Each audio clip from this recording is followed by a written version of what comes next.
Hello students, how are you. तो चलिए अपनी 10th चैप्टर को कंटिन्यू करते हैं।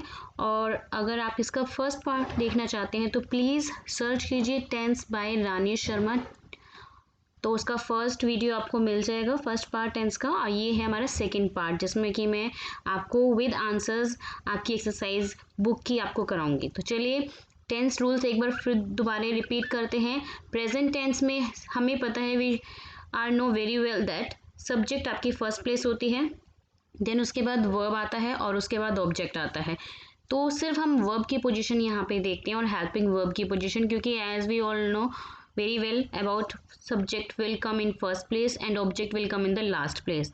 तो सिर्फ याद रखने वाली बात ये है कि आपको वर्ब की फर्स्ट फॉर्म, सेकेंड फॉर्म और थर्ड फॉर्म कब अप्लाई करनी है। तो इसके लिए हम इस टेबल की हेल्प लेंगे। फर्स्ट फॉर्म प्रेजेंट इंडेफिनिट मतलब सिंपल प्रेजेंट में होगी, ठीक है। एक सेकेंड फॉर्म ही ऐसी है जो सिर्फ पास्ट इंडेफिनिट में यानी कि सिंपल पास्ट में आती है और कहीं भी आप सेकेंड फॉर्म अप्लाई नहीं करते टेबल में। फ्यूचर में विल, शैल और वर्ब की फर्स्ट फॉर्म आती है।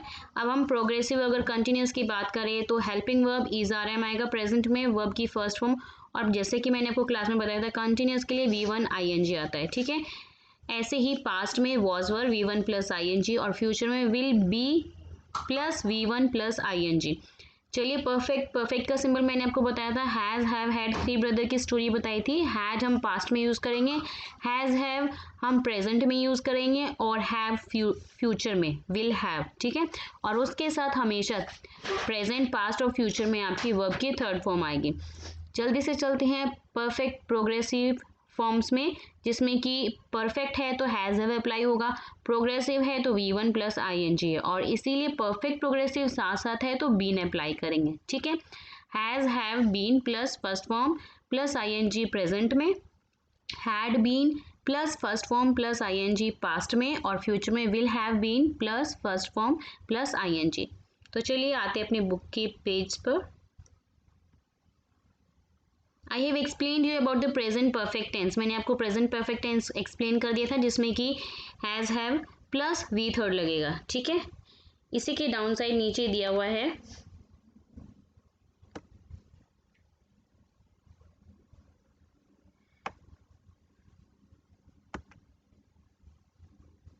नेक्स्ट पेज पे दिया हुआ है आपके इसके बाद। Now see here about the past perfect tense. Past perfect tense में हैड लगता है और प्लस V थर्ड लगता है, बस। The past perfect tense is used to talk about two actions. दो एक्शंस के बारे में बताता है that happened in the past, जो कि काम आपका पास्ट में हुआ था, and shows the order in which the actions took place, और जो कि वहाँ पे ऑर्डर जो भी आपने एक्शन जो भी काम किया है वो पास्ट में हुआ था। In such sentences the first action is expressed in the past perfect tense and the second action is in the simple past tense. जो फर्स्ट एक्शन जो हमारा काम हुआ था वो आपका आएगा पास्ट परफेक्ट टेंस में और उसका सेकेंड एक्शन वो बिलोंग करेगा आपके सिंपल पास्ट टेंस से। जैसे एग्जाम्पल है यहाँ पे, She had finished her lunch before the bell rang. वो अपना लंच फिनिश्ड कर चुकी थी बेल बजने से पहले। क्लियर। तो फर्स्ट काम उसका था फिनिश्ड लंच, क्लियर, जो कि पहले हो चुका था। और जो सेकेंड एक्शन बताया गया है द बेल रैंग, वो आपका सिंपल पास्ट टेंस से बिलोंग करता है, क्लियर।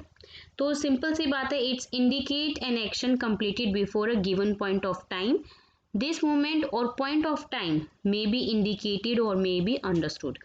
और जैसे सेकेंड पॉइंट अगर हम कहें, to denote an action completed some point in the past before another action took place. Okay, now let's see down side is here exercise given, correct the tenses in the given sentences. तो आपने जो tenses है उनका correct form लिखना है। तो they have आएगा क्योंकि दे प्लूरल है और हैज़ सिंगुलर नहीं अप्लाई कर सकते हेल्पिंग वर्ब, तो दे हैव आएगा, क्लियर। दे हैव अराइव्ड आएगा, थर्ड फॉर्म अराइव्ड होगी, इसमें हम ING नहीं अप्लाई करेंगे, हैज़ बीन अराइविंग नहीं होगा यहाँ पे, they have arrived in this city. Second में ही had just left the room when his mother arrived, क्योंकि हम पास्ट की बात कर रहे हैं तो हैड अप्लाई करेंगे यहाँ पे। Next after this, they were returning when I reached home. They were जब मैं घर पहुंचा तो वह जा चुके, दे वर रिटर्निंग वह वापस जा रहे थे, तो वर आएगा आर नहीं, ठीक है। गीना हैड स्पेंट, स्पेंट होगा यहाँ पे, हैड आएगा, पास्ट की बात कर रहे हैं, clear. All her pocket money last week. Mister Roy along with his family left this house last month. She has finished reading the book. In seventh, the puppy had grown to a good height in 3 months' time. In eighth, by the time I reached the airport, the flight had departed. Clear. चलिए simple future tense की बात करते हैं। The simple future tense is used to talk about events and actions we think will happen at a time in the future. तो simple future tense कहाँ पर use होता है? जब हम किसी इवेंट्स के बारे में, किसी घटना के बारे में सोचते हैं कि ऐसा आगे आने वाले समय में होगा, तो वह आपका जो टाइम है वो सिंपल फ्यूचर टेंस से बिलोंग करता है। Here we use will when we decide to do something at the time of speaking. हम यहाँ पर will और shall अप्लाई करते हैं जब हम किसी चीज़ के बारे में सोचते हैं बोलते समय, clear. we use will to talk about when what we think or believe will happen in the future. Or shall is used mostly in questions forms and with I and we. Sometimes हम जो है we और आई के साथ, first person के साथ जो है शेल अप्लाई करते हैं। However when we use shall I or shall we are not asking a question, we are making an offer or suggestion or asking for advice. Now see the example, I will spend my winter break with grandmother. So here यहाँ बात हो रही है winter break की, मतलब कि जो holidays है वो स्पेंड करूँगी अपनी ग्रैंड मदर के साथ, क्लियर। तो यहाँ पर फ्यूचर की बात हो रही है, it's belongs to the simple future tense. चलिए रूल्स मैं आपको सभी बता चुकी हूँ। इसके बाद आ जाइए future continuous tense. Future continuous मैंने आपको बताया था V1 ING होता है और विल शैल लगता है फ्यूचर में, और कंटिन्यूस में यहाँ पर भी आपका बी आ जाएगा।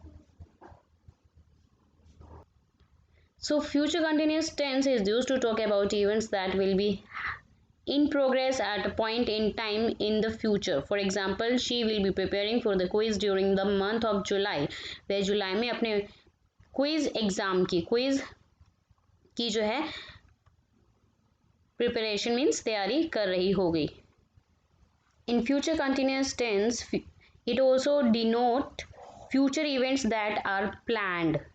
जो फ्यूचर में होने वाला है वो आप ऑलरेडी जो प्लान कर चुके हैं। So we also use the future perfect tense when two actions are going to occur in the future to indicate when action will occur first. For example here, by the time Reema reaches home Rekha will have left for the airport. जैसे ही जो रीमा घर पहुंची तो जो है रेखा airport पहुंच चुकी होगी। सॉरी, इसका मतलब रीमा जब तक घर पहुंचती रेखा एयरपोर्ट के लिए निकल चुकी होगी। Here we are talking about the future perfect tense. Now after this see here, come to the exercise, fill in the blanks with the correct forms of the given verbs based on the tenses mentioned. So you have to read carefully and आपको ये find out करना है कि ये sentence tense के कौन से kind से बिलोंग करता है, कौन से फॉर्म से बिलोंग करता है, क्लियर। जैसे कि इसमें ब्रैकेट में गिवन है सिंपल फ्यूचर, सिंपल फ्यूचर में आपको कन्वर्ट करना है तो will weight will come here in first, okay. In second continuous मैंने बताया था V1 ING, और फ्यूचर है तो विल बी लगेगा, तो will be raining, clear. Future perfect है थर्ड में तो विल हैव रीच्ड होगा। In fourth future perfect have आपका यूज होगा will have won, third form of the win. Fifth में will be visiting, in sixth will attend, in seventh will be carrying, and in eight will drink. चलिए अपनी next video में means third part में हम करेंगे perfect continuous tenses with exercise. Thank you for watching this. अच्छा लगे तो please like ज़रूर करना, शेयर करना और सब्सक्राइब करना मत भूलना। Thank you for watching this.